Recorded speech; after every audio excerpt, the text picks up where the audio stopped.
Hi there, this is my third video journal observation, and this time we'll be talking about collaboration that I have observed throughout my fieldwork in these classes. Throughout the different fieldwork, I've observed a lot of different collaboration. There's been collaboration between special education teachers, general education teachers, parents, administrators, service providers, and students. And collaboration has happened in a variety of different methods and forms. Meetings, texts, phone calls, trackers, in the classroom, out of the classroom, just everywhere. One of the big areas of focus that I had this year for collaboration was with parents. Research has shown the benefit of parent involvement. Not only do they have great information to share, but the students gain consistency across multiple settings, which is important. For the student that I worked with in this particular fieldwork, there was constant communication with the parent, sending pictures of the tracker, texts and calls about anything that came up. And overall, it was really effective to have that open communication and collaboration with the family. There were a few times when the student came into school in a bad mood, and it was really helpful to have that relationship already established. Talking to parents, they would let me know what happened. Either he went to bed late, and in one case, it happened to be the anniversary of his sister's passing. And having that open communication allowed us to work with the student in a way that was appropriate and set him up for a successful day at school. And it worked both ways. We shared information of what happened at school so that parents and family could help the student when they got home.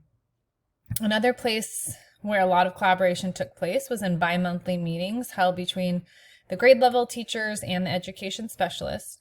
And during these meetings, teachers discussed students on the caseload. We would talk about grades or supports needed, upcoming IEPs, challenging behavior, and accommodation implementation.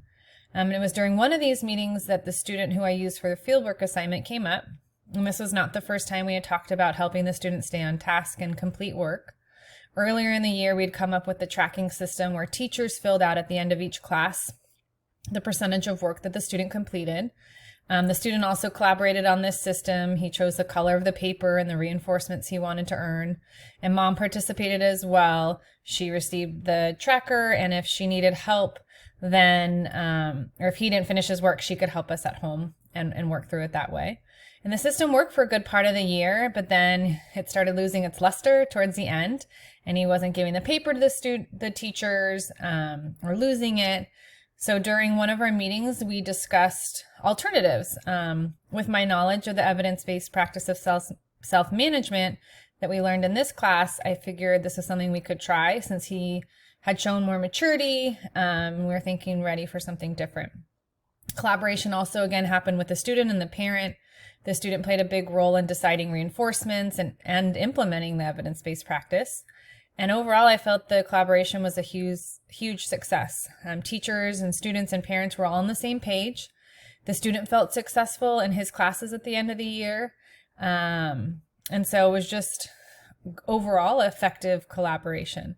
There's one more collaboration that's going to happen as a result of this is I already met with the new ed specialist in the high school that will be taking over this student, but wanted to share the successes of this last project that we did so that they can continue to use it.